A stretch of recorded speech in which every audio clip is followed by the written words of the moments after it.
Good morning, welcome back to this session. And yesterday we were looking at spiritual sociology, and today we'll be seeing how it applies in this model of time. Maybe to begin with a review, a refresher on the subject from yesterday of the clans.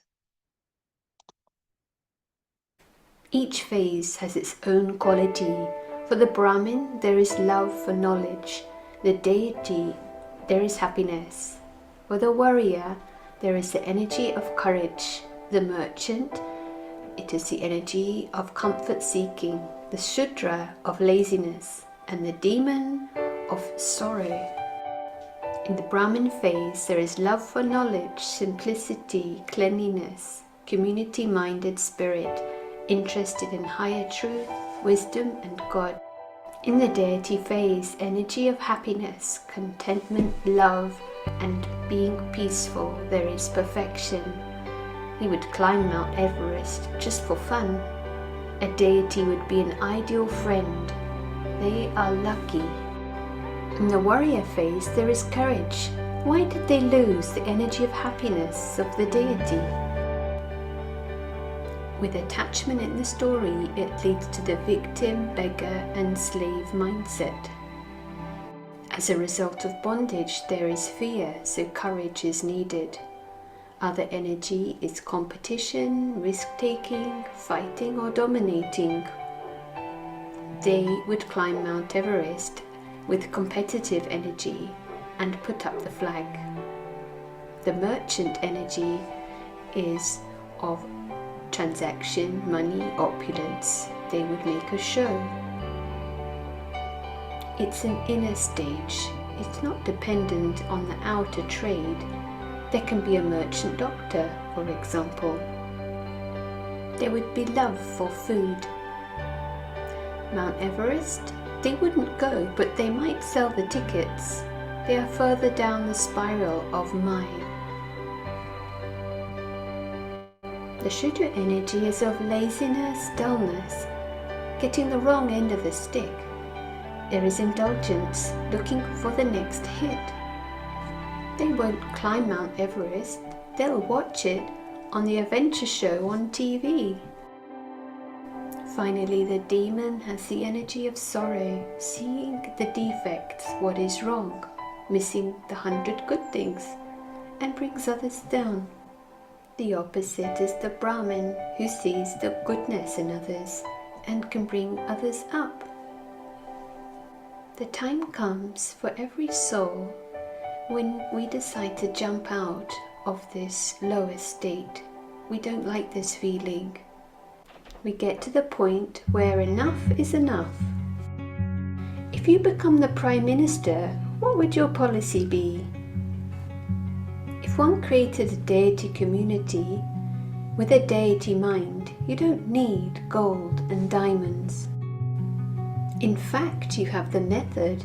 You don't need to be the Prime Minister for this. Make it easy for others. Those who are interested will take advantage. The results are guaranteed.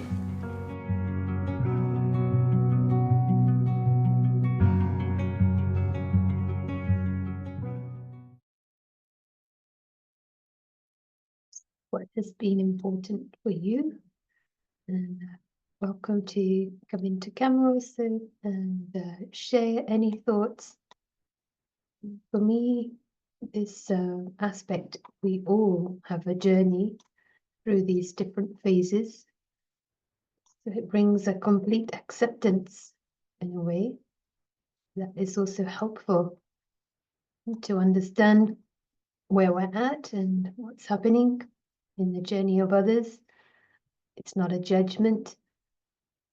And also this misfortune that comes from, as Prashant was sharing, the spinning top. When it starts a little wobble, next round, a little more wobble. And the contribution of the clans from the warrior onwards is a bit of a distraction. Was interesting that the family may be hungry, but with the warrior energy, it's diverted to the external achievements, may not be seeing the need. And there is a lot more to share, but I'm going to now welcome in Prashant, and good morning. Thank you. Hello and good morning. Thank you. It's so beautifully summarized in less than 5 minutes, and for something that took two hours, it's beautifully summarized.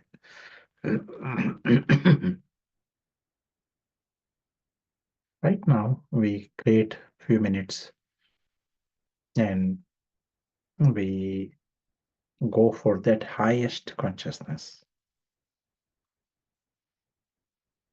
And highest consciousness is where there is the maximum detachment.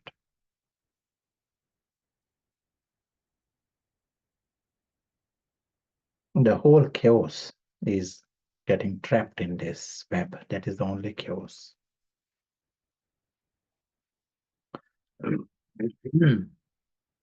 So for this, we absolutely need the best intellect. Who would go into a trap and bring sorrow and degradation? No one will, in the right mind, will do this. But when there is stone intellect, patthar intellect, there is darkness and confusion. One can't see the bigger map. It is like the perspective of the ant and misses the sky.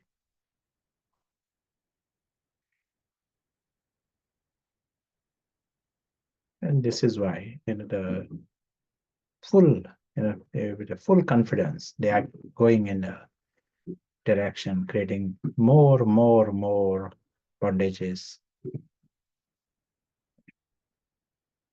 in a foreign world and in a temporary world,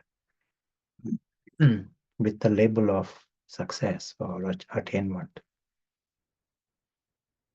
So we use the paras, we use the best intellect. And in a second, we are seeing the sky. It is 100% shift. We are seeing the true family. We are seeing the true self.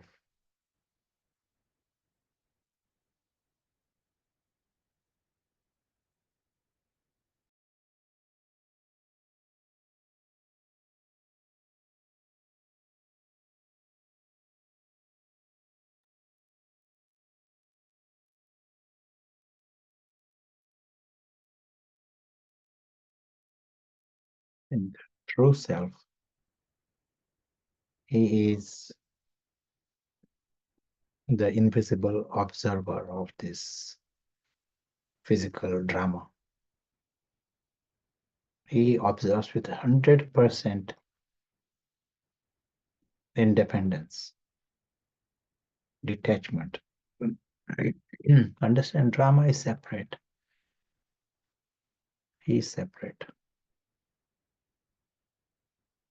Invisible witness, he knows of his family and father, his world, celebration, alokik celebration, silent celebration. Celebration because everyone is noble and divine, happy and content. There is a silent bond of deep love, sense of belonging to all. It is an eternal bond. It is the world of God, the world with God, world of immortality. What a prize! It's the biggest prize in a game of a second. just we use the right intellect. The invisible witness, one who is conscious, he doesn't see this as a meditation experience. This is his world. This is the family. He finds it absurd to think he is part of that story. Anyone can be from that story. Or anyone need to create any attachments in that story.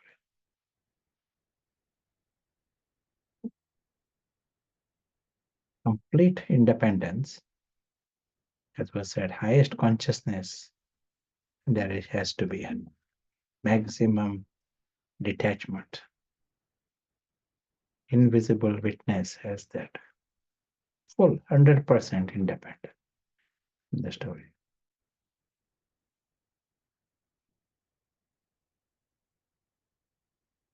Thank you.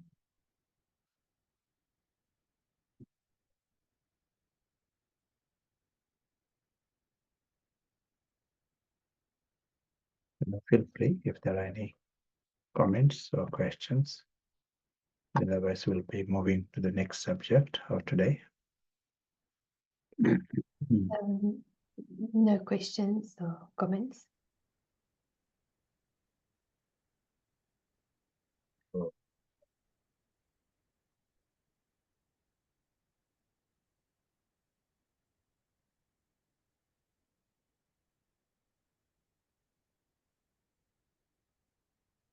Yesterday, we promised of the discussion on time today.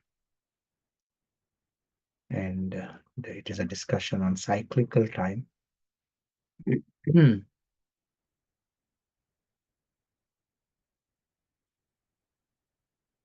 In physics, in science in general, in philosophy, and in religion, there is a inquiry and huge effort made to understand, describe, define creation, if we can use that word, creation. In other words, there is a huge effort made to understand this physical world. Where did it come from? Where did it, who created this world? And so we are using the word creation in a poetic way, but we are meaning the physical world. And there are lots of attempts made. They can only be theories, like science says it came from some Big Bang, that kind of a model. But the very fact that in science there are other models that tells that they are all models and they are all nice theories. But no one knows. In science, philosophy, religion, very fact, they are all contradicting each other. It tells us that no one knows. Even those who are teaching them, ask them, are you sure what you are talking? This is the way it is happening. And bottom line is don't know. If they say, yes, yes, I know, then it is just there is a fanaticism that also happens. But bottom line, we do not know how this world started, and but there are all theories, and they are taught in schools and colleges as if they are all there is hundred, every evidence is there. This kind of attitude. This is the way it is fed in the media. And people think, of course, this is the way it exists. But a new trend can come in science, and then the models change. And this is what we have seen in history.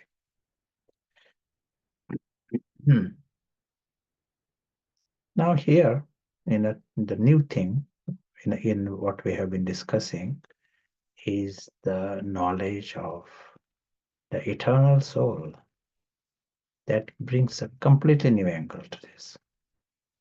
Eternal soul that exists, and not just that, we are seeing that this soul is conscious entity in the whole universe. Nothing else is conscious.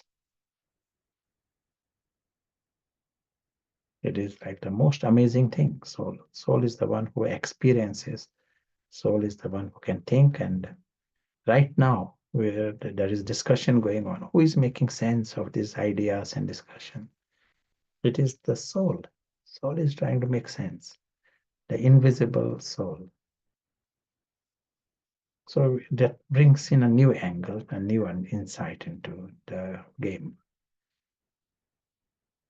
Otherwise, what is discussed in our ordinary universities is a materialistic model and a materialistic view of things. Here we are understanding there are more factors in the universe.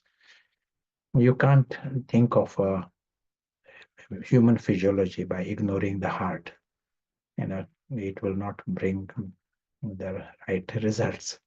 In the same way, you cannot try to describe the universe without referring to the soul, when that is the first factor that is a more conscious entity. So there are fields like quantum physics. They sort of understand that this so-called consciousness, it does affect this matter, So, but some would like to don't talk about that, hide it. Don't talk too much about consciousness. The word consciousness is embarrassment for some in different disciplines. Soul is a big embarrassment.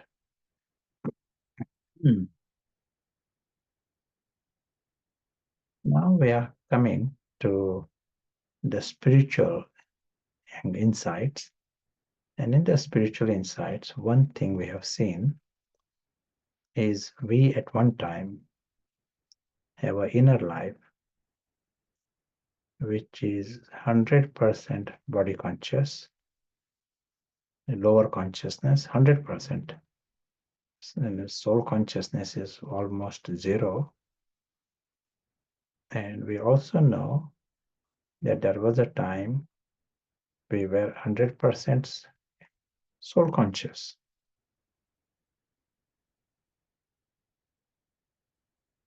We do not start with the ego and attachments. So we first came in, we were 100% soul conscious.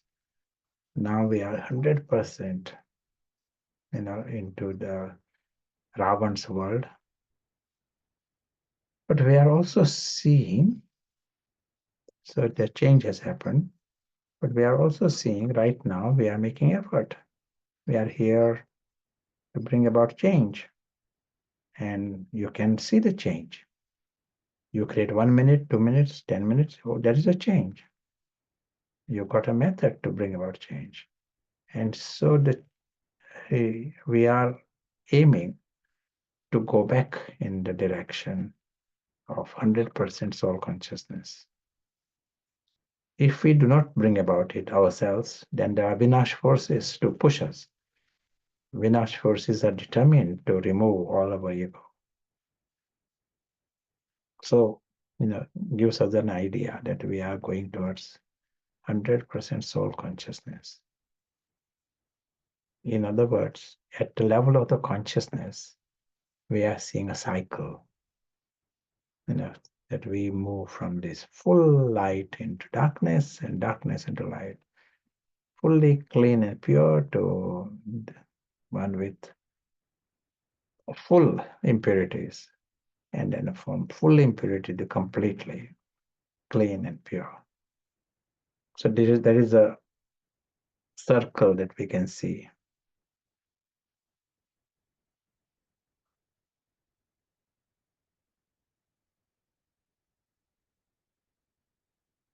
There is one physicist, he's more a cosmologist, and his name is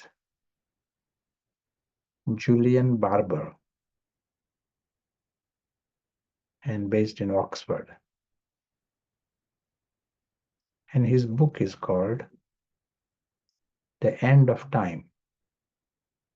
He might have written other books since then. The End of Time. I am not suggesting you need to buy the book, but it is possible you might be able to watch him in the YouTube or like that. See his discussions.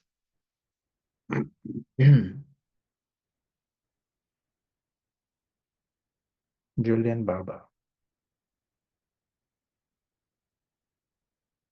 And what he says in his discussion, that bones, it could be some bones of an animal, fossils, stones, some scriptures, they all are there right now.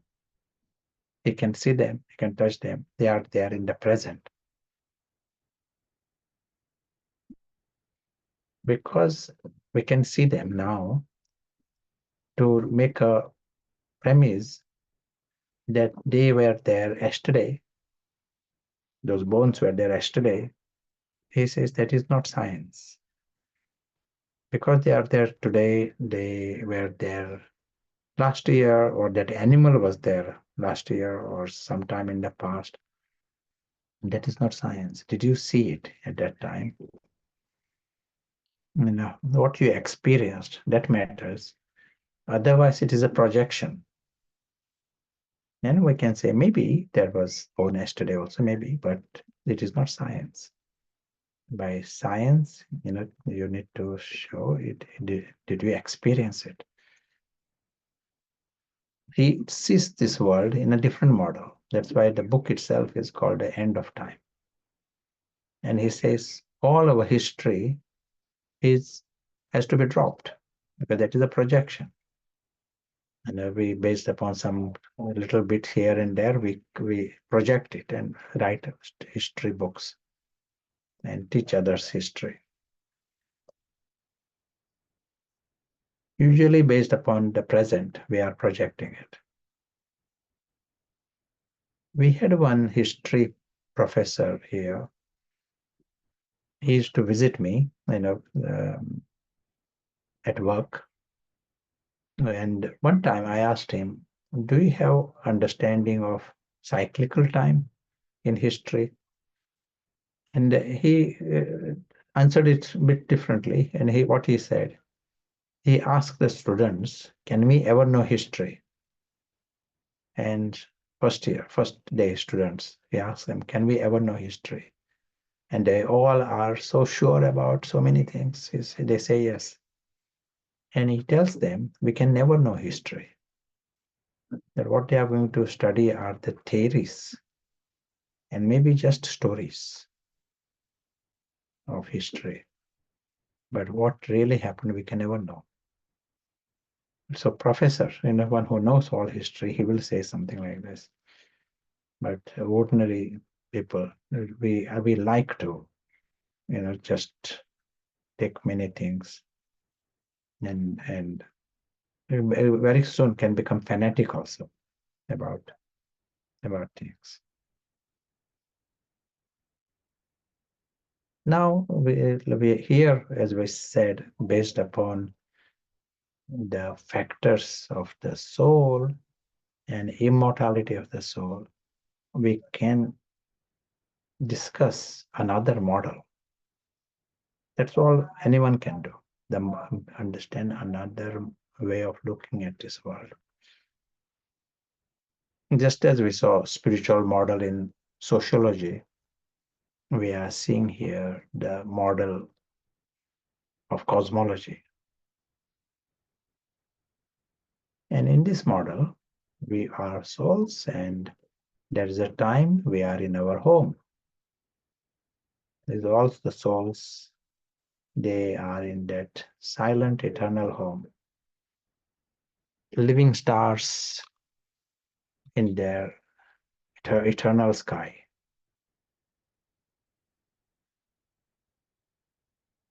And from this home, and they come in the physical world. And what we are saying here is that below this line, the red line that you see, below this line is the physical world. And this physical world exists in the model of a film. This is a big factor for us to understand. This doesn't, in this model, it doesn't exist like any, what do you believe that, it is not like a theater, not like a drama theater, but it is more like a film.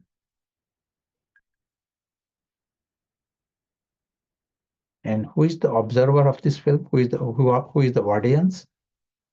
May I ask you? We want to answer. So we are dealing with a film, and who are the audience of this film?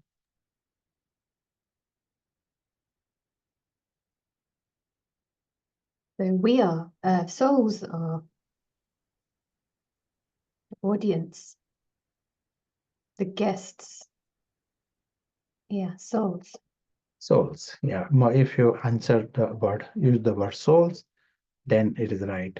Otherwise, the word we, it gets mixed with Cinderella. So we come in the physical world, and in the physical world, there's a film. And what is happening? We are experiencing a film. And we come back where we started in this film. So there is a time when we come here in the physical world, and there is a time when we return back, the audience.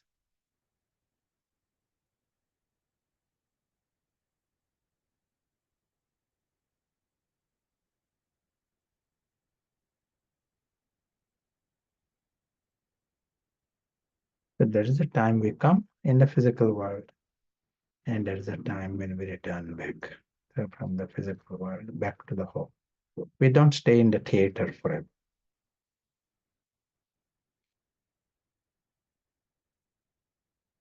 So what we are really saying here in this model, the film already exists. It is fixed film, and we watch this film. It is a repeating film. We go through the film again. It is a little bit like that. And it makes us see this world in a new way. And in the film, you see many things, and they come and they go, and something else comes. And it may appear that we created it, but in the film, suddenly things can disappear, things can appear, because new slides come, and continuity is apparent. The same person, same everything is all connected to each other. That is apparent. That is not absolute.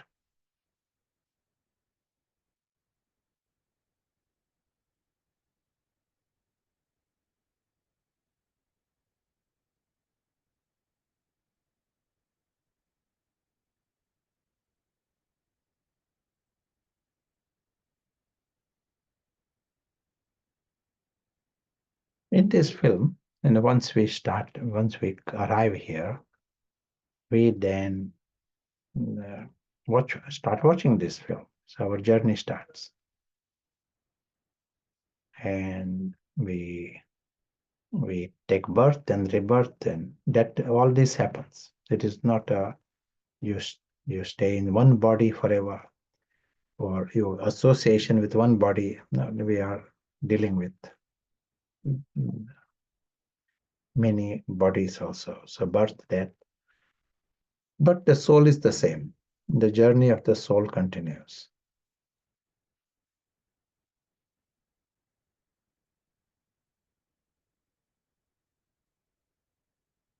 At the beginning, to start with, we are 100% soul conscious. And that is represented by this inner life that is like this. We are 100% soul conscious. So there are no Vinash forces. There are forces of honor.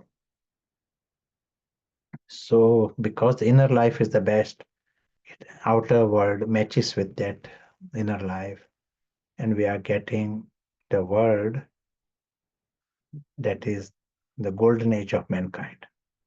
So we are experiencing a perfect world outside.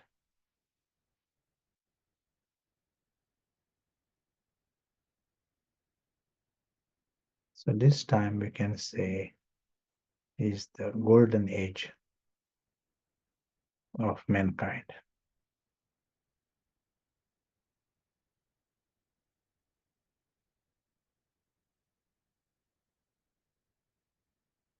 Having gone through birth, death, we said starting position is like this, 100% soul consciousness. But by the time we have reached the quarter of the distance, then inner life changes. We have soul consciousness, but along with that, a little bit of our attachments have started. So the inner life changes. There is an element of body consciousness. Ego is coming in.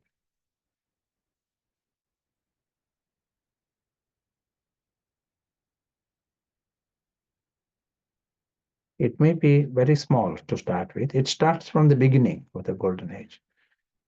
That example of the top was a very good one. The top gradually gets the wobble and more wobble. So it starts in a very, very small way, 0.01%, but it is nevertheless bringing the little wobble. And then by a quarter of the time we have spent, there is a deeper change. So from then, we can't call that age still the golden age. This next phase, we call it the silver age of mankind. They are still taking birth and rebirth. That continues, journey continues.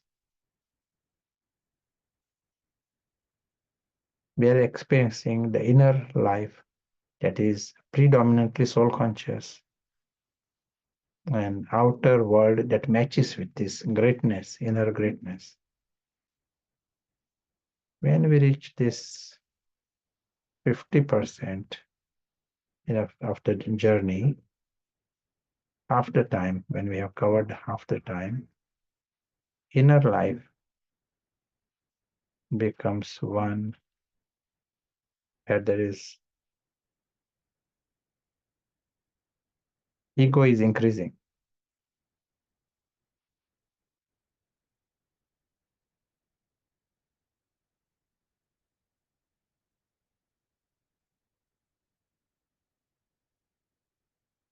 Soul consciousness is still there, but ego is increasing.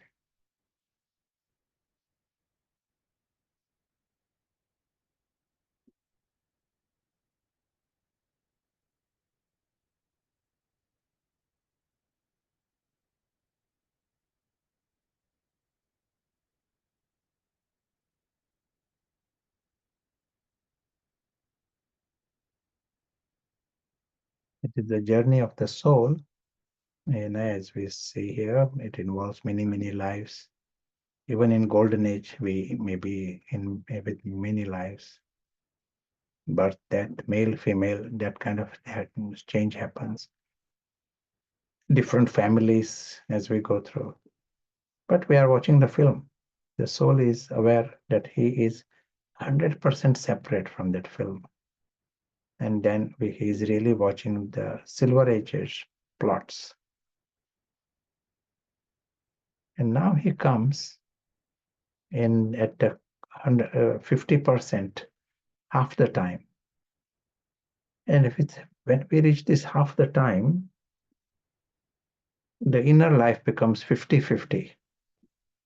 Body consciousness and soul consciousness. And if it one straw more on the one side, the game changes. So here the ego wins, and then in a second, the game is of Ravan. Ravan is in charge. We have crossed a line. There was a momentum, but then you cross the line. So when you cross the line, it means now the story becomes your world. That Cinderella world becomes your world. And you are the Cinderella. And there is a disconnect with yourself. You are not seeing yourself as an invisible witness anymore. Ego is taking over. So this time is called the copper age of man. And by the end of copper age, our inner life is 100% body conscious. So last phase is the dark age. Here it is called the iron age. Iron age of mankind. So everyone is becoming fully saturated with the ego and attachments.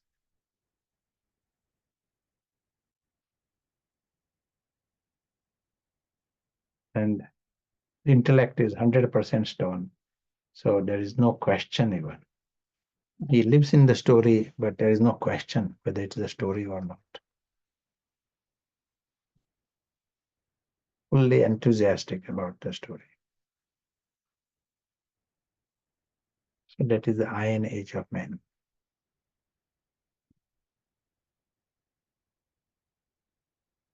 Copper age and the iron age, there are Vinash forces. With the ego comes Vinash forces. For the first time, you see the war and illness and suffering and mind connected problems. The whole thing that increases as we enter the iron age. The whole of iron age is 0 degrees, which means there's 100% darkness. No contrast, no questions.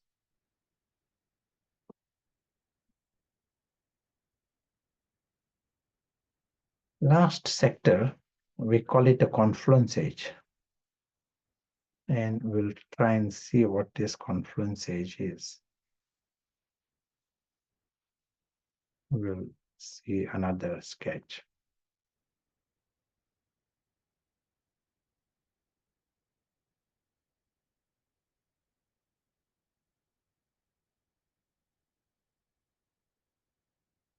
So there is a word.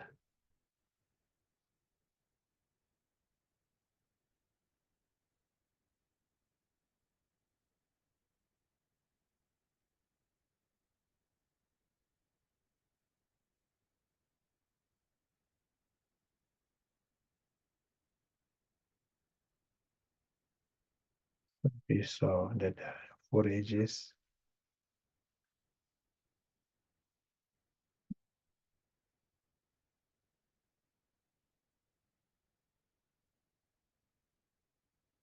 We saw then there is the 5th age, small age, and we call it confluence age.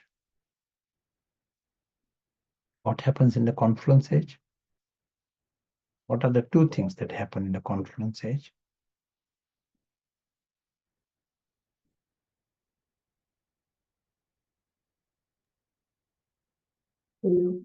Things are they're winding up.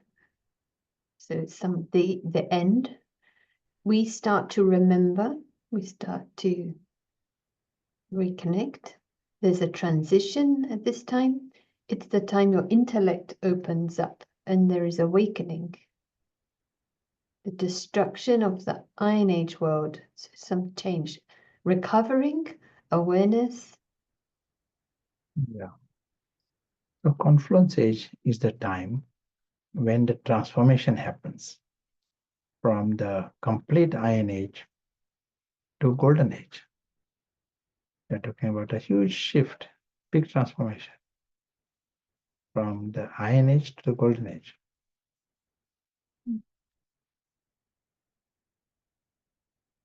And this can happen, such a level of transformation can happen if there is a new energy,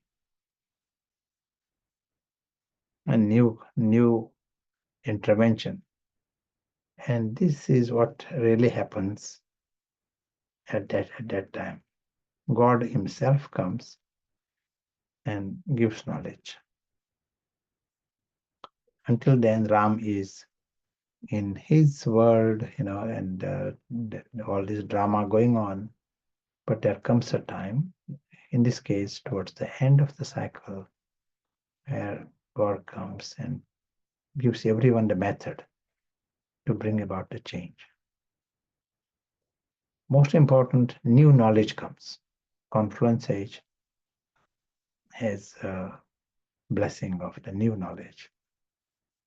Another thing that happens in the confluence age is the destruction, release of the Vinash forces. They are released, and now different situations come. We are talking about pain.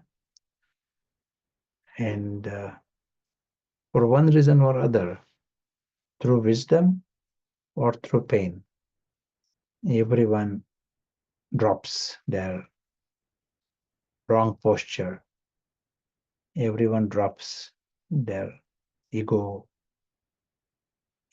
life, and they become eligible to move to the next level. So this is what happens during the confluence age. At the end of the confluence age, everyone returns home. This is not our world, it's a story world, it's a film, it's a foreign world. So souls are the audience all along. So film, whatever happens, if they are free, they find it easy to live at the end of the journey.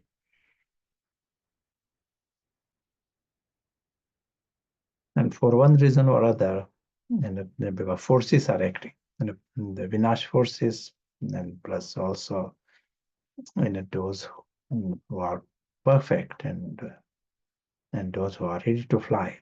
All of those different forces, they are acting, and they force everyone to fly, to let go, and to go back home. It's a film. Can you imagine how intense, how bizarre it is? These invisible players create such a level of bondage. They believe that they not only own things in that screen, but they think they themselves are that Mickey Mouse on that screen. So deep level of bondages. They have to drop it all, and when they drop the bondages, they are free to return back to the home. So what we have seen here is this journey of the circle, cyclical time, and after we return back, in its own time, we come back again in the drama. We come as souls, we come as incarnates, but we come in the golden age. It starts, new drama starts.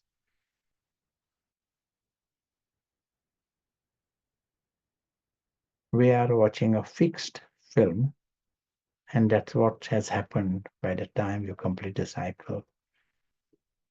We are watching a film, and as was said, it is not your story, it is not my story, It is a story.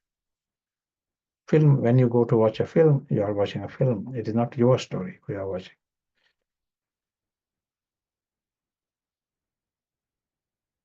The invisible audience here, they are the invisible souls, and they are the ones who have an eternal home. Excellent. We have seen here one cycle, and then we start our next cycle. But let us hear any thoughts from you, any comments from you. Thank you. Yes, some questions. First one, I think you've answered this now, but does the soul go through these phases or just the mind and intellect? Yeah, soul. So it is a journey of the soul. Soul is the audience. Is sort of, audience of the film in this model. In the golden age, is everybody a deity? That's nice. In the golden age,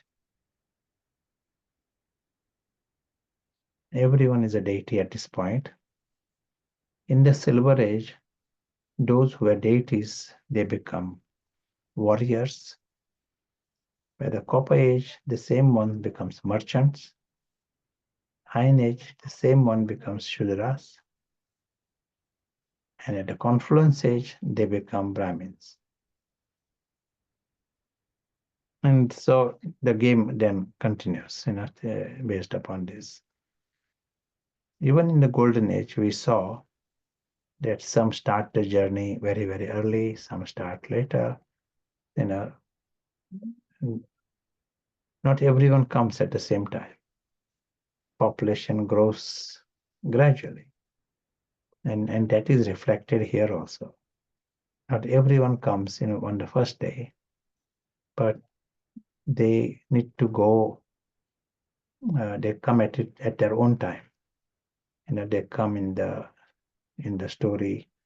Some come in the silver age, some come later in the silver age, some come in the copper age.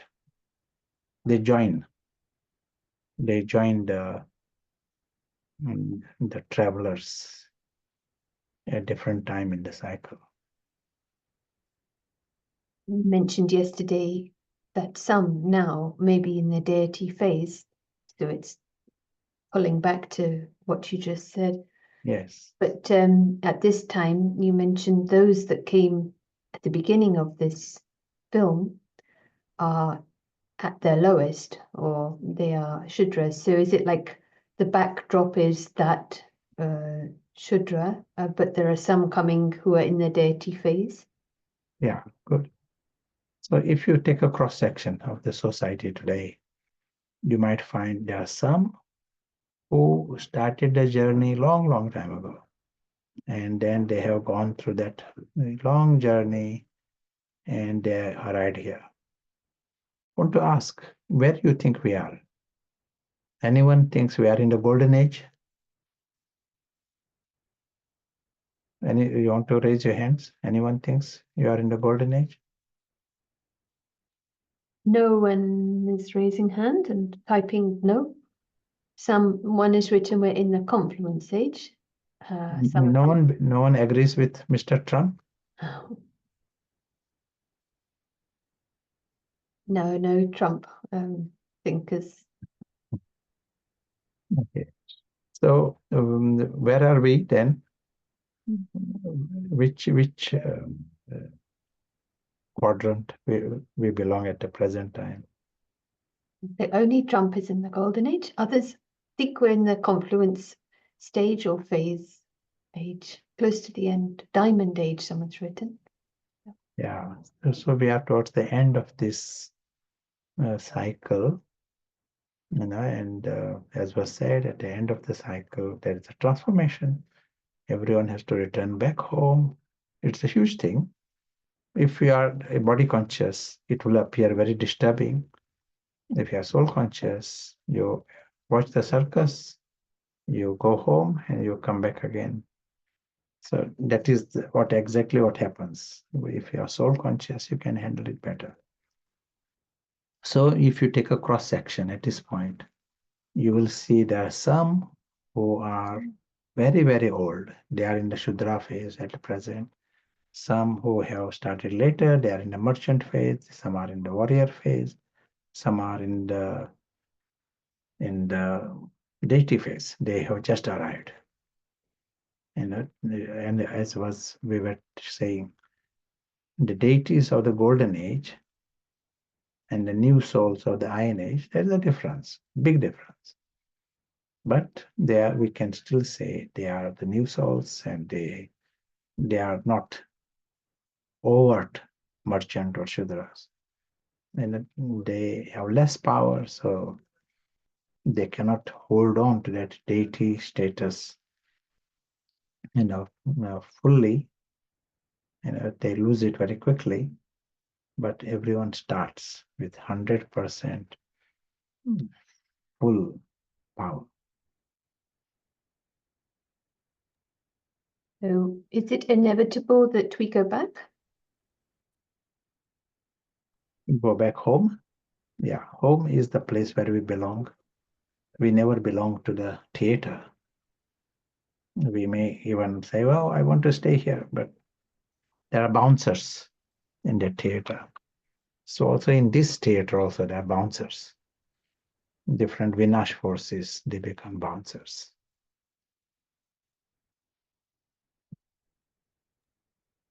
Is the soul located in the body? Or does it live with the father, with Ram, watching the film from the eternal home? No, he is watching the film through the body. Right now, we are watching this film. This is that film. And right now we are watching. And even experiencing the body also. Even the body is part of the film. The soul is experiencing the details. Some sensation, someone touches this, soul is experiencing. A good example is the virtual reality, isn't it? You have a headset and a handset and you interact and you experience it. You're in a whole different world, but you are not mixed with that. Just image that came to mind. Will some souls return back to the home after this life and not be reborn until the next cycle? The cycle is fixed, our part is fixed. And it is as if at its own time, we feel happy to come in that drama and play that part. Right now, we might feel we want to go back home. But tomorrow, we will be feeling different. Just like, late in the evening, you might feel so tired that you don't want to do anything. You want to rest. Next day, morning, you don't want to rest. You want to go out, you want to play, you want to jump, you want to do your things. And the same thing happens. Today, what you feel is not a reflection of how you will feel tomorrow. So when it is golden age, we want to come down here. We want to play the part.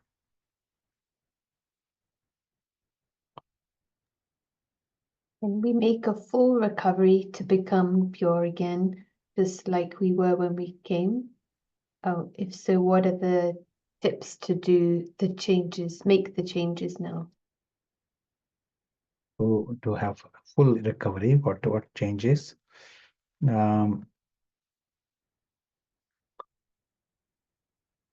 This is a change that has to be brought about, from inner life.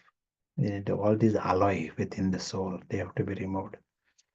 Ask yourselves, since morning, how much of a time you saw that invisible witness watching this physical world. Invisible witness, he has his world and he is just associated with this world. Try and get a feel of it. How long you maintain that, you had that attitude.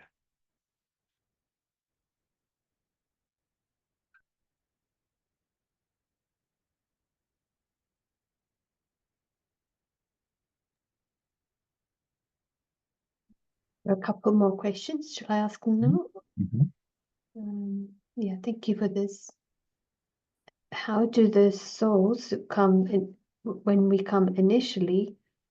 How did they get their human form? Deep inside the soul, each soul has its own uh, corresponding bodily form. For example, there are souls of animals, souls of a horse, for example. It will need a body of a horse. Here, the soul of the human being, it within the soul is the code, and that's why it gets the human physical body.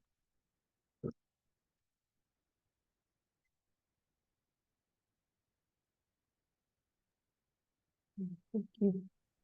How many come on the first day? In this model, there is not the first day, but this beginning of the golden age. At some point, it is less than 1 million. 1 million, around that number at the beginning of the golden age.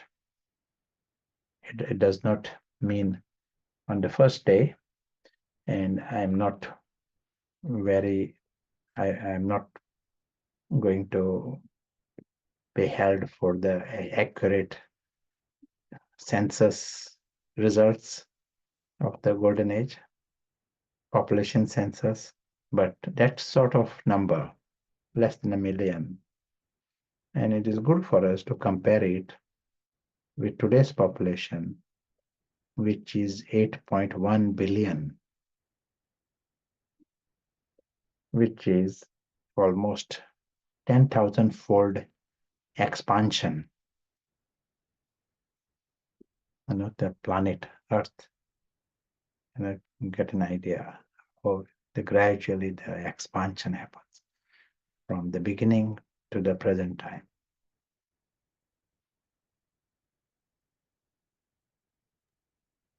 We see population graph. It helps to understand what's happening, that souls are coming from the home and joining the stage, and 4 billion since 1974, I think. In this model, is there no room for evolution? Yeah, if the souls are, the moment you consider the factor of the soul that is eternal, it exists, independent of the body, and it can have reincarnation. The moment you see this, and we have seen some films, we have watched Ian Stevenson's interview, you just need one case of this kind, and that rattles many theories that we hear in the present world, in the science world. Those theories are rattled. Some scientists have said that if Ian Stevenson is right, we all are wrong. And they are too frightened to look into this properly. But Ian Stevenson is showing thousands of cases of reincarnation with such details. We saw birth defects going from one body to another body. They know the detailed secret. It tells us that the soul exists, eternally, and it goes from it certainly doesn't add up with the evolution theory.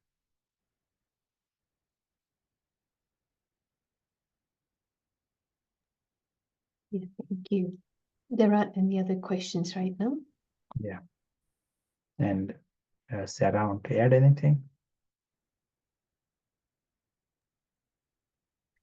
I appreciate the way it's built up to see that these are models, and that the continuity is apparent, and that it's not just a spiritual idea coming from nowhere, that it is actually also observed in quantum physics.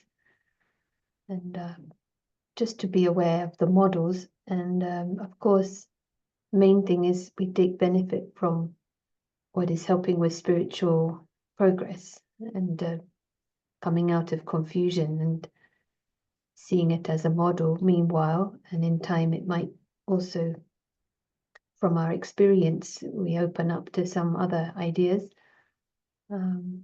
Yeah, that's nothing else to share.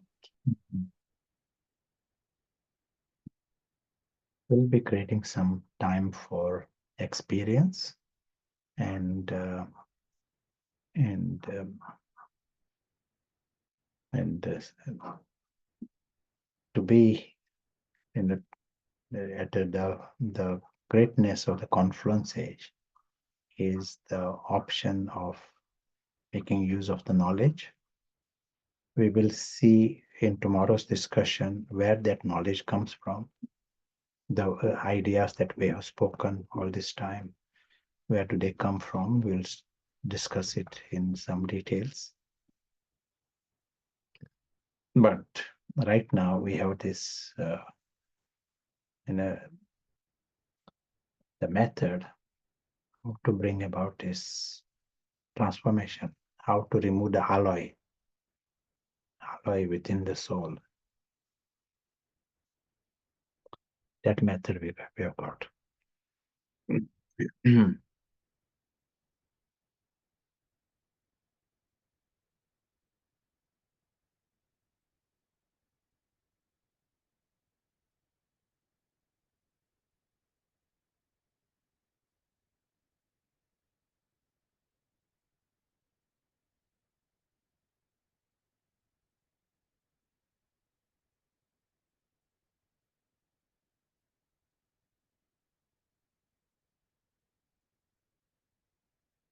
As we are seeing, the most important thing for us is to see the soul independent from the film. Right now, Prashant is talking, that is happening in the film. And we are seeing the audience. They all are like living stars. We are seeing the true self here as the invisible presence. He is the invisible witness of everything, conscious, but so separate from everything of the story, separate from the role, anything temporary world is from that film. And in the film, images come and images go. Cat comes, cat goes. Rat comes, rat goes. The queen comes, queen goes. That is happening in the story.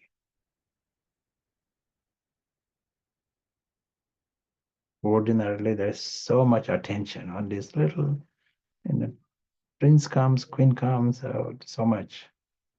Such and such a celebrity and such me. Here, we are understanding that is all a stunt, like a theater. And we are coming to the world beyond the theater.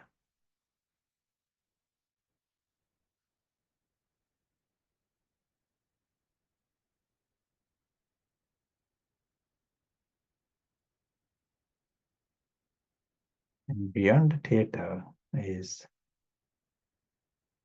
the family of invisible players.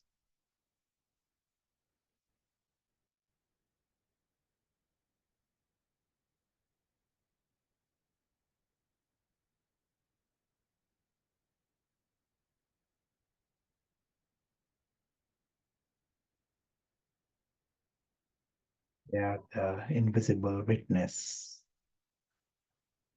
The true self is seeing this conscious, living, immortal, totally separate from the film. That film cannot harm him even the slightest. Film that cannot give him anything, and he doesn't need anything from the film.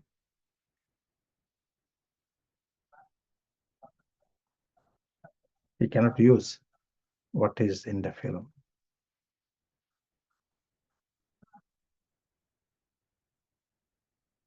At different times, for example, there is some sound system. He doesn't need the sound system. All this, whether it is sound systems, whether it is technology, whether it are diamonds and cars, they all are required in the plots, different plots. That's all. That is the relevance of those things. Outside of the film, you neither need the horn, nor the car, nor the diamond, not the body or the hat. They are the invisible players, totally content, and their nature is silent bliss, carefree.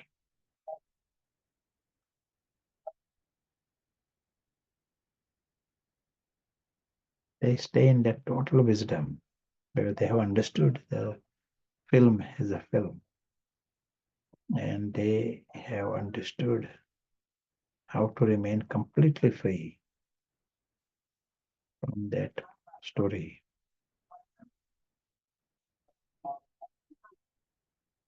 Not deceived by the hype.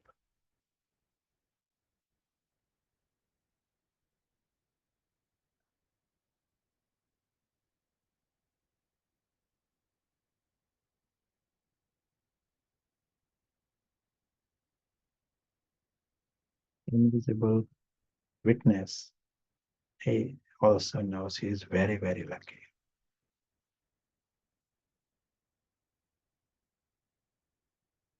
His world is positive universe. Everyone is positive. World of happiness and content.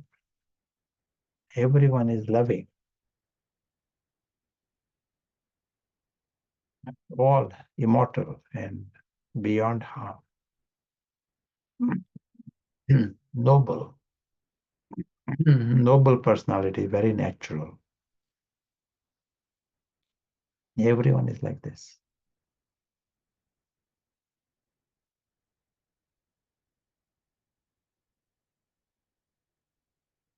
World of God, world with God.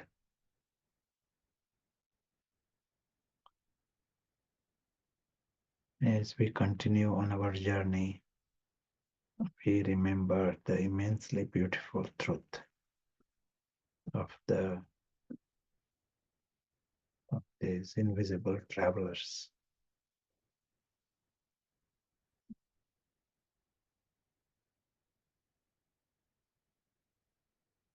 Thank you.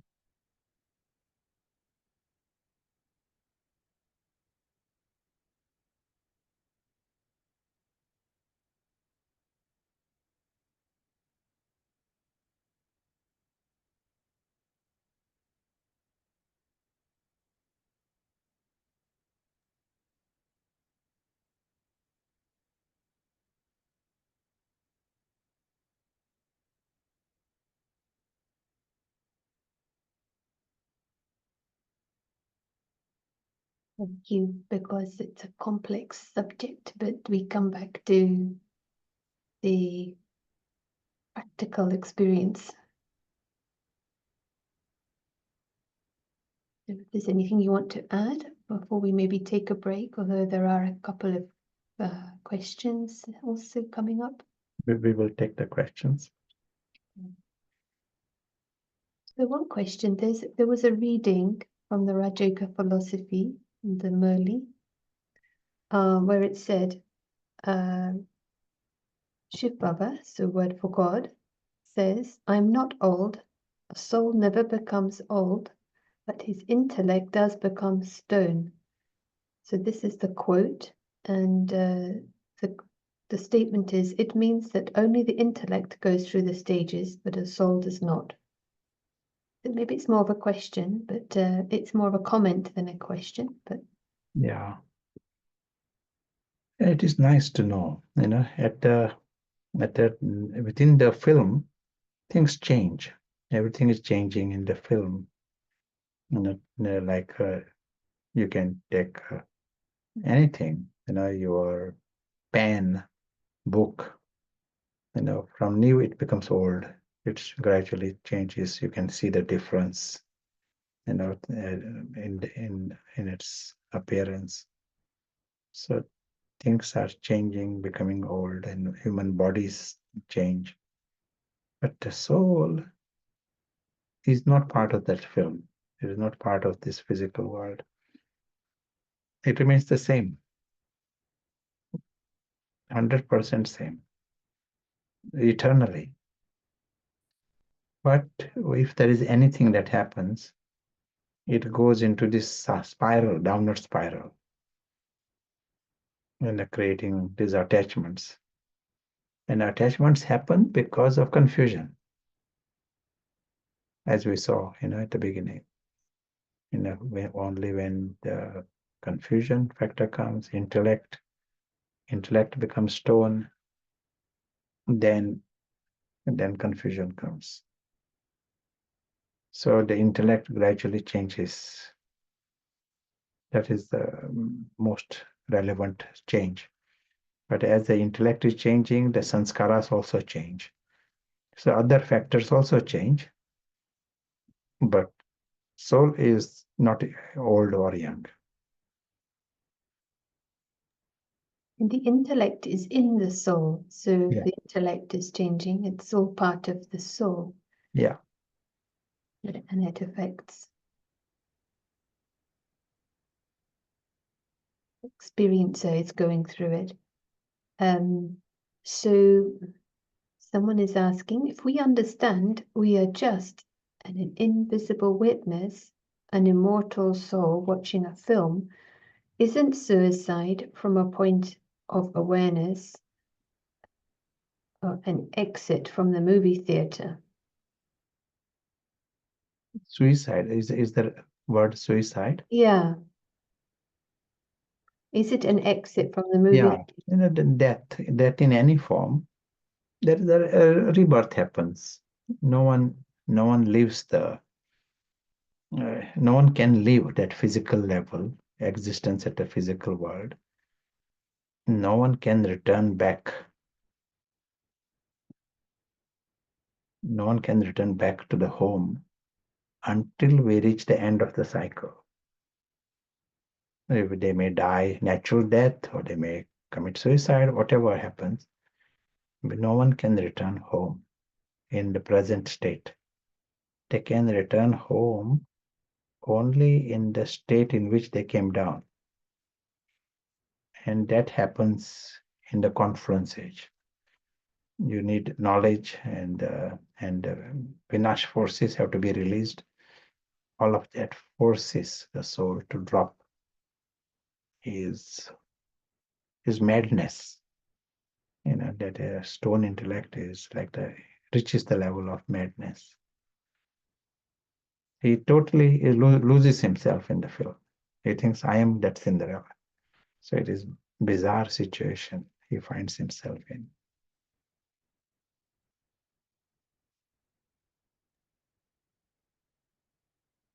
This time we're awakening to that existence of the primary world, so we get the relief of that And that reprogramming attitude to the film is like healing, isn't it, in the present.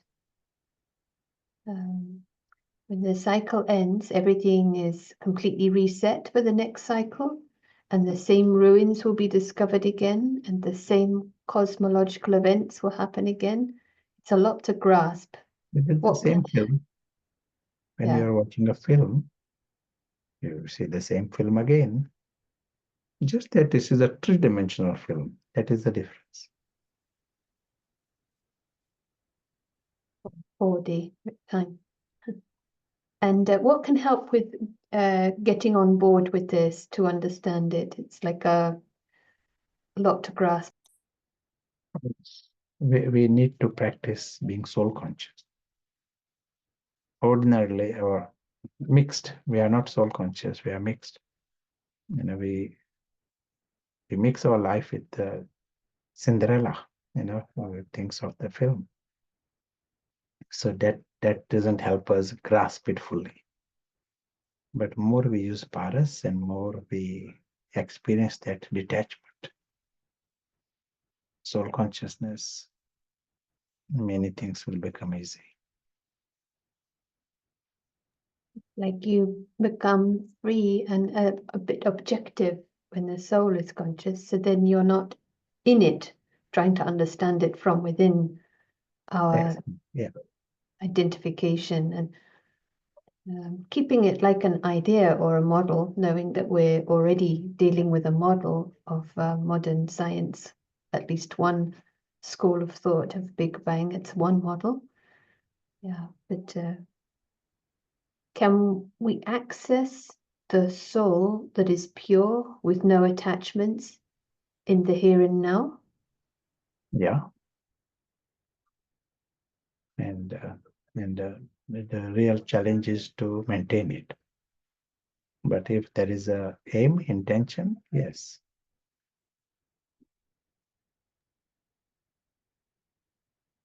Very nice.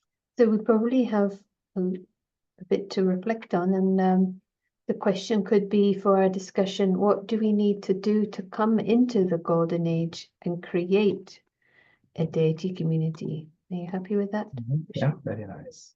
That just to start the conversation, and if you enjoy the discussion, and we'll see you back in usual just over 10 minutes. Thank you.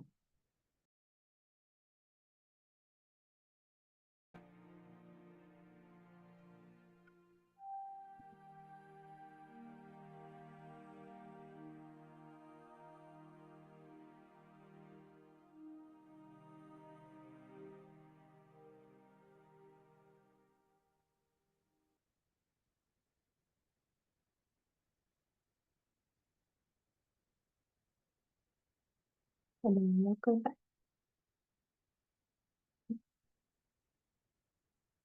Just a few moments in this experience of the invisible traveler.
Thank you. It'd be nice if anyone wants to add what was important in the discussion. And of course, any other inquiries. And just this quote comes to mind from Max blank, and he said that science cannot solve the ultimate mystery of nature. Any ideas why?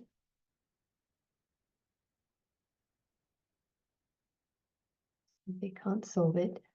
And it's because in the last analysis, he says, we ourselves are part of the mystery that we're trying to solve. That's why it's so nice to step back, experience the invisible traveler. Yes, science is nature. It's like as if within the box, isn't it, in a way? But the rationale is useful, but we also need to see the creation. Can't solve the simulation from within the simulation. Absolutely. Thank you. So welcome back to Prashant. We have a couple of questions here as well. And also, if there is no understanding of the soul, that who is this I? That is a huge mystery in the science world. And so to understand this bigger mystery, we have to first understand our mystery. We'll come back to some simple ideas that we touched. We saw our cycle. Let us use the right color.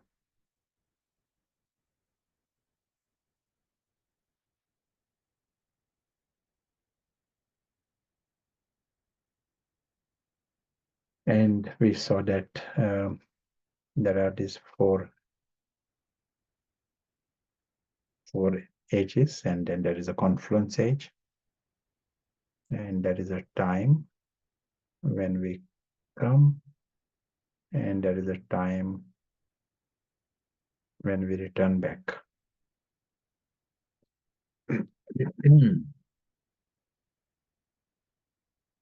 We emphasized that it is the film, and one who is watching the film is the soul. Soul is the audience. That is the most, this analogy is more accurate than the analogy of the theater. In the theater, you are acting, but analogy of the film is the final, analogy that helps us understand the world as it exists. And now, what's the duration of this film? In this model, it says the duration of this film is 5,000 years. And some of your friends, students, if you tell them, they will say 5,000 years, how is it possible, blah, blah, blah. You may be watching a film, and you go into the theater, and there is a 80-year-old man talking to 70-year-old man, and their beard is so long, both of them, 2 feet long beard. And there is a house behind that appears to be 1,000-year-old castle. Just to build it, it may take 50 years to build that castle. Okay, that is the scene you are watching on the screen. But the film itself might have started just 10 minutes earlier, and the duration of the film is 2 hours. What you are seeing, film, the phenomena is like this. What you are seeing in the film doesn't tell you the duration of the film. You are watching a castle, 1,000-year-old, but the film is of 2 hours. In the same way, it doesn't tell you when the film began or when it is going to end. Watching the film doesn't tell you. In the film, suddenly there are new characters that come, new things come. Film technology and film phenomena is different to the ordinary way we think of this world. We think of this world as a continuous world. In a film, when you are watching a film in a theater, there are 23 slides projected on the screen per second. And within us, we give continuity to these slides. It appears to be the same person moving. It appears to be so real, but actually these are individual slides that are projected. Once we know this, then it helps us understand and explain many, many phenomena that we see in this world, which are considered to be paranormal by the ordinary system. In the university sort of setting, there are many things that cannot explain. It is called paranormal, including miracles and things of this kind. In this, we don't say anything is paranormal. In a film, you can expect things to happen, and miracles do happen under experimental conditions. So also, seeing the future, that is also seen under experimental conditions. It happens. People have seen things, years in advance with details. It is not generally someone is going to die. No, like one lady I know, she saw her husband dying, but she saw the details how he was dying. In the bed was in the middle of the room. He was dressed in a certain way, and that was 7 years before. She saw in a vision kind of thing, and she said it happened exactly like that. Nostradamus tells about things centuries before with precise details, and that's many of the things he said. Now, ordinarily, people say, is it chance? Is it random? It is some chance, it is possible, to some, speculate something, and by chance it turns out to be right, and but here, we don't say it is just a chance that someone got it right. We say the film is already there, and there are some who are able to fast forward, go further, see what is happening, come and tell you. Sometimes some people have seen things in dreams.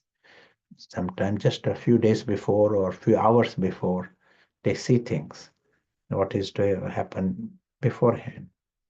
And ordinarily, it can be paranormal, but now you understand. There is explanation for this. Also want to tell one nice story.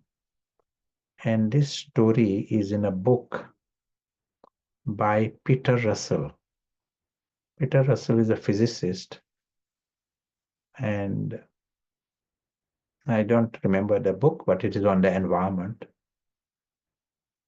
And the first chapter, first page of the book is a story.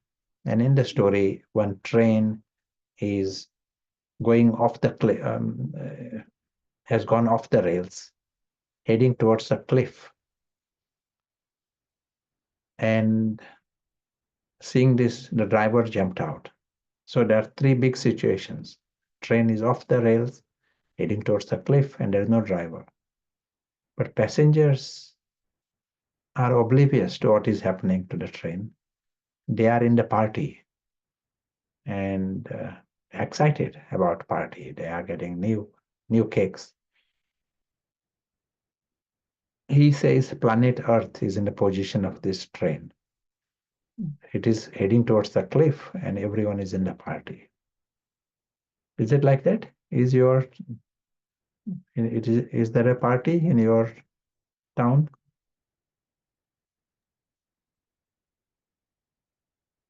Yes. Okay. Now, he asked the question, what will you do if you are in the train and everyone is in the party and you understand what is going on there? Now, at such a time, imagine your loved ones are with you. Will you say, oh, take this cake? Train is going to go towards there and you are giving them a cake. Will you give them a cushion, make them comfortable in the cabin, or will you take them out of the train? If you give them the cushion, then you are deceiving them. It is not a sign of love, it is a deception. So here also, what are we going to do to ourselves, and what are we going to do to others? This is the train, this box that we show, this is the train. And we are passing through this train.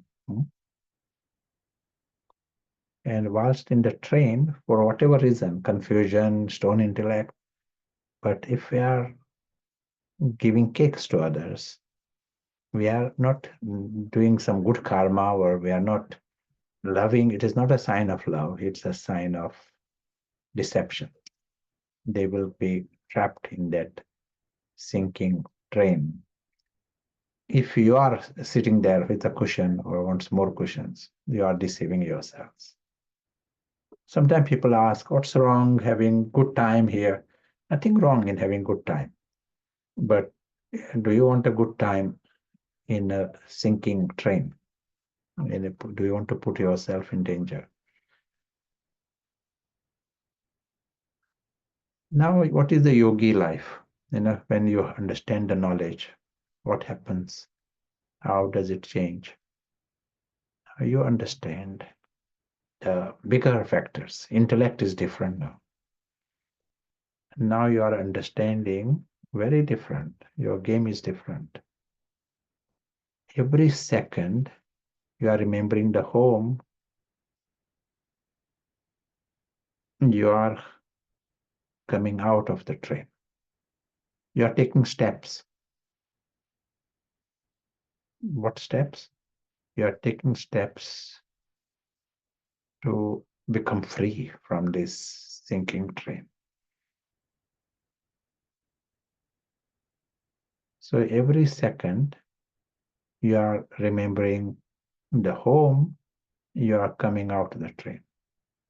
Every second, you are remembering you are the guest, you are coming out of the sinking train. Every second, you are seeing yourself as a trustee, you are coming out of the train. Every second, you are the detached observer, you are coming out of the train. When you understand you are the actor and there is a role there is a film there behind, you are coming out of the train. Great clarity. You are using paras, you are coming out of the train. You are remembering your supreme friend. He is the only one who is out of this whole confusion. He is always paras. You are coming out of the train. That is the absolute wisdom of anyone in the present situation. He helps others come out of this train, and he himself comes out of the train. He is a good friend in a good company. And just someone is flattering you, giving you cakes, and you are deceived into the sinking train. That is not a good company. He is confused, and you also are in trouble as a result. Now, let us say, you want to come out of the train. You have this decision, and you will find it is not like a straightforward thing. I remember the home and I come out. You will find that over here in this world, we have created many, many knots also. As an example, I'm just next hour, I'm just thinking about what happened yesterday, who said what, some pleasant memories, sweet memories, looking at the photographs, and a nice collection of all the photographs, sending photographs to others. You are in the train during that time. You are creating new bondages with people, position, possessions, new bondages, new excitement. someone is praising your shoes, there's happiness. But happiness for what reason? There is success has come in the sinking train. So you got some promotion, you got a bigger hat, you got a prize, and you got excited about all this. You got a bigger cabin, and bargain, but it is all in the sinking train. All of you, and you don't even realize at that time that this is sinking train. You've forgotten. You are excited. You're telling others, look at this, I got this prize. Look at this, I got a better cabin. You are tying yourselves in that sinking train. During those, there are knots not created. There are certain of our life behavior that includes lust, that includes addictions, and sometimes some um, human relationships. Not lust, but just human relationship. It can be so intense that it becomes a double knot.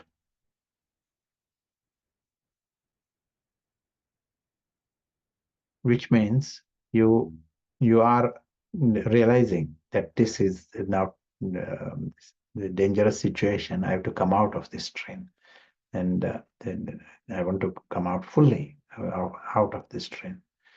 But you will find you can't come out of the train because there are these knots, and these knots don't allow you. And you didn't even realize that these knots were there. Only when you try to move, you realize that there are knots. And so, these knots have to be dismantled.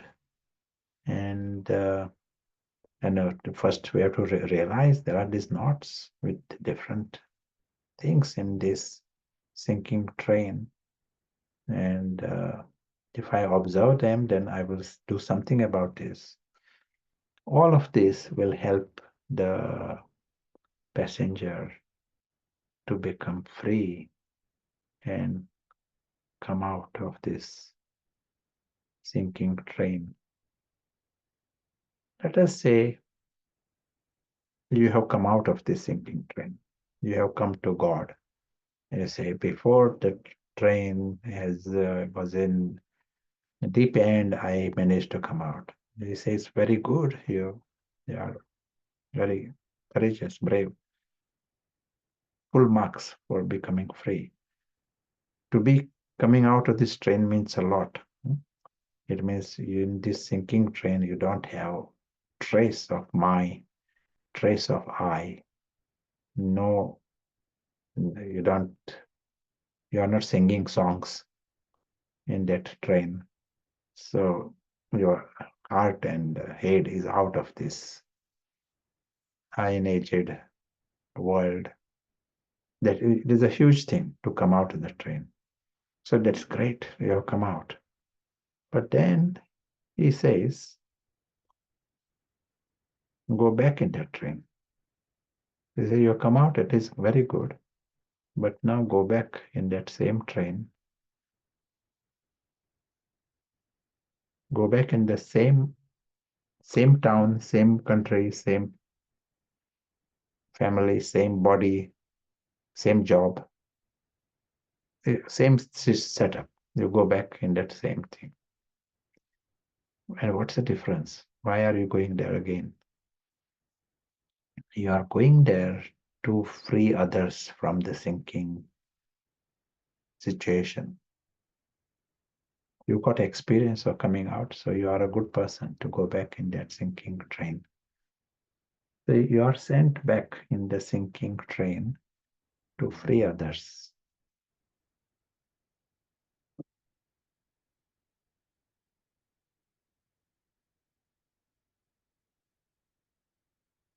Earlier you were in the train and now you are in the train. You are in the body and earlier you were also in the body. What's the difference?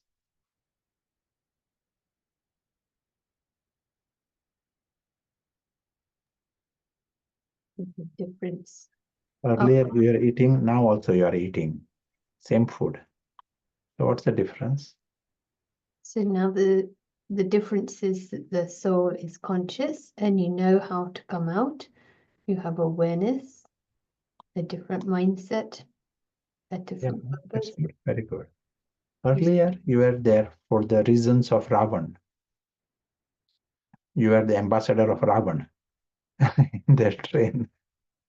Different heads of Ravan. He says, yes, yes, a party, big cakes there and lots of glitter. So Ravan's full program. And he wants that praise and little bit of promotion and all this. And that's amazing for Ravan. Whether it is foreign world or whether it is story world, Ravan doesn't care. Ravan's program of collecting little brownie points there, that is success. So earlier you were 100% for the reasons of Ram. Now you are there for the reasons of Ram. Ram, you're ambassador of Ram. So you are eating food, but you know that soul, you don't need food at all. But you are giving food to the body that can be used for the task of Ram. Whatever you are doing, you are doing a job. Why do you need a job? You are a prince in your world. You don't need a job here, but you are quite happy to do the job so that you can earn some money and you can buy the ropes, and those ropes will be useful for the rescue mission. So with that, whatever you are doing, it is for the purpose of Ram. Earlier, you are doing it for the reasons of Ravan. You say, I can earn some money, then I can go on holidays, and everyone will be. I can eat something that is amazing, and I can give gifts to people and impress people, and they will be so impressed with me. So they are all reasons of Ravan before, and that becomes a sin when Ravan's reason. Now you are thinking small things, but is it in line for Ram? Is it helping Ram's cause? Otherwise, you don't need to be in that foreign world and in the iron aged world. You got your home. You have come out of the sinking boat. You don't need to be in that boat. But when he's in this sinking train, he has the attitude, he has to stay near the door. He is there for rescue, but anyone who is rescue, they have to first protect themselves. If they are in danger, they can't be useful to others. So stay near the door. If there is a whistle, you are free to come out in a second's notice. Don't get trapped yourselves in that. There will be glitter and there will be gold coming there, but don't get distracted. And second message, don't join the party.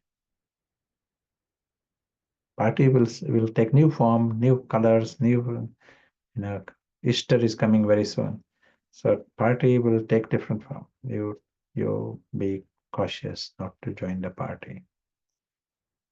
Use the intellect to understand this. Worth writing down the message. This is the sinking train, and that is not your idea of great life in the sinking train. Now the priorities are different. For stone intellect, he can't see what is happening. He gets deceived. One with paras intellect, he cannot be deceived.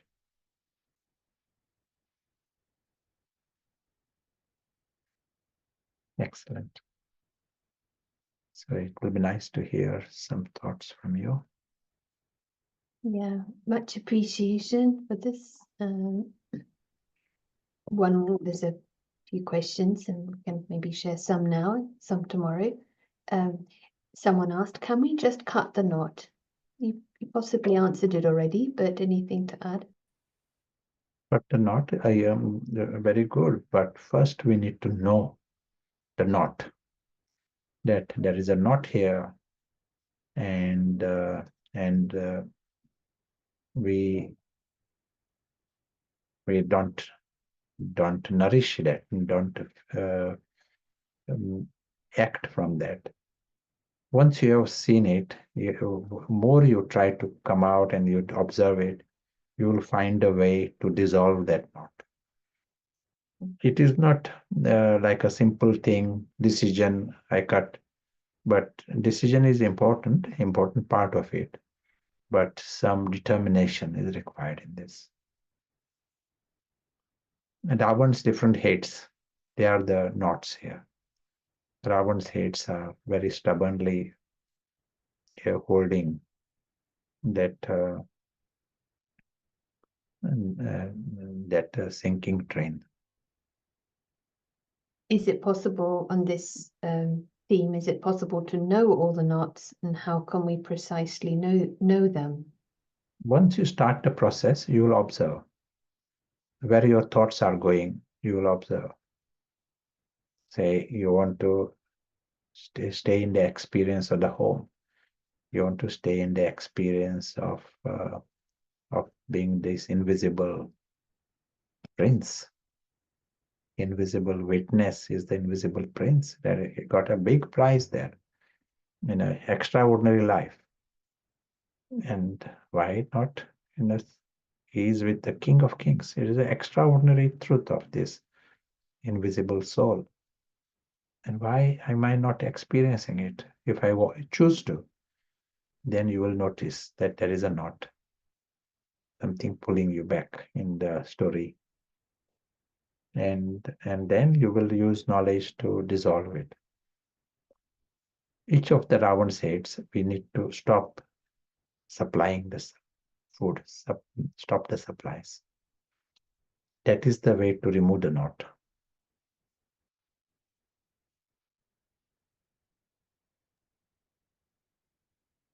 Yeah, thank you. It's something to work with, actually. So we just have to observe ourselves where we supply Ravan. That comes back to the Ram and Sita story. Absolutely. Maybe we will we'll close shortly, but just perhaps to finish on this thread, do we need to be in the company of that benefits us? So maybe those in the Brahmin phase. So how do we help the souls who are in the party? We're not supposed to go to parties, as it were. Yeah. This world is a party, It is everyone around us. They are all in the party, and Ravan is full time in this party. So most important thing is we first come out of this confusion ourselves. We first take these steps to come out, and then you also understand the options and dangers that everyone else is going, the direction in which everyone else is going. You understand it, and you take steps to free them. Yes, thank you. And just to clarify, the Ravan's heads means the false identities, and they are the knots, and they're pulling because they're looking for comfort or other love from other people. Is this correct? So the knots would be what? The first line, do you mind to repeat? So Ravan's heads means the false identities, so they are the knots? They are the knots, yeah. And the things that are pulling down are things that are giving comfort to those Ravan's heads. And so what would the knots be? Are they the things, or it's my own Ravan programming? Ravan programming. Yeah. Things are neutral. Yeah. Maybe just someone's asking, stand in the door and wait for the whistle. Could you explain a bit what is meant by that? Yeah.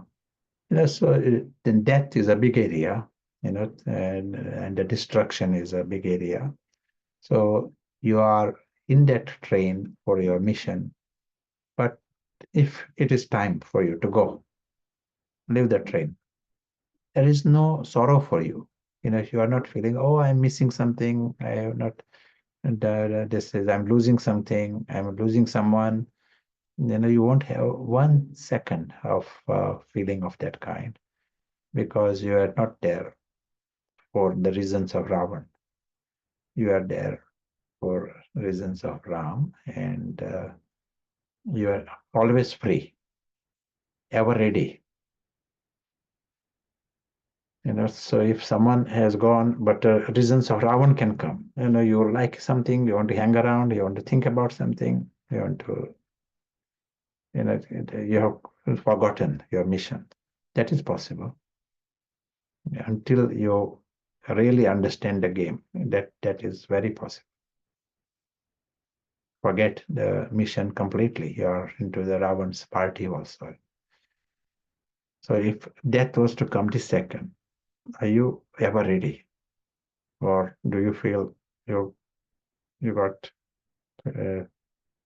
completely forgotten even that you are in a mission? Test will be of 1 second. At that time, you don't say, "Oh, where is my notebook?" You can't.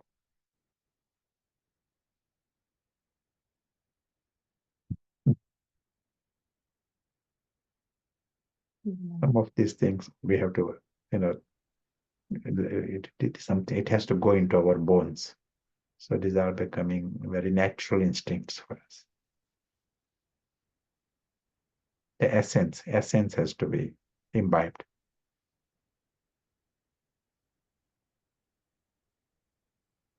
Particularly acknowledging the half dozen questions, we will save them for tomorrow. So thank you for those inquiries. And maybe Prashant has any final thoughts and homework, kind of any point? Will be nice homework will be to revise this story, and tell this story to another friend of yours. And by telling the story, you will end up listening to it yourselves. You will realize it yourselves and see if there are any knots and what it means to come out of the sinking train. Yeah, absolutely. And in the chat, there's a link to the story PDF, and also the recording of today will be posted on the YouTube playlist. Thank you. Enjoy the homework, enjoy the reflections, and we'll see you tomorrow for the final session. To mention, the clocks change in the UK, by the way. So if your clocks don't change, I believe it will be 1 hour earlier for you. So yeah, I hope this is clear, and we'll send a reminder of this. Thank you. See you tomorrow.